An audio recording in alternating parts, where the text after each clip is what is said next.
ॾिसी रहिया आहियो सिंध ग्रीन न्यूज़। मां आहियां गुलज़ार मंचांडियो। ख़बरुनि जो सिलसिलो जारी आहे। हाणे ख़बरूं शामिल कंदासीं।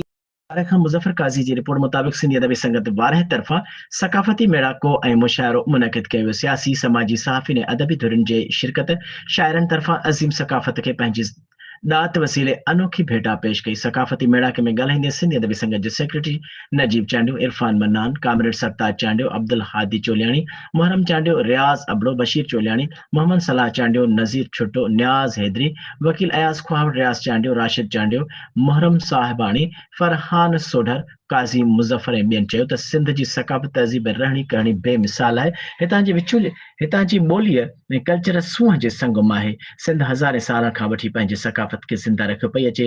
अॻुवाणनि जो वधीक चवणु हुयो त सिंधु दरिया ते नवां केनाल कंहिं बि सूरत में क़बूल न आहिनि। अहिड़ी रिथा खे सिंध दुश्मन ऐं दरिया दुश्मन सां रिथा सम्झूं था, जंहिं ख़िलाफ़ मुनासिब जिदोजहद जी घुर्ज आहे। सकाफ़ती मुशाइरे में आदर्श अमीर जान, हेकल सुमरो, सजात गुल, एम सालिह चन्ना, अयास लोहर, फयाज़ माही, इरफान मन्नान, शिराज प्रेम ऐं ॾात जा ॾिया रोशन करे सिंध जे सकाफ़त खे निराली भेटा पेश कई हुई। जॾहिं त क्लासिकल फनकार शहज़ाद हैदरी क़ौमी अवामी ऐं इनक़लाबी गीत ॿुधाए मेड़ाके में वेठलनि ते सहर तारी करे छॾी।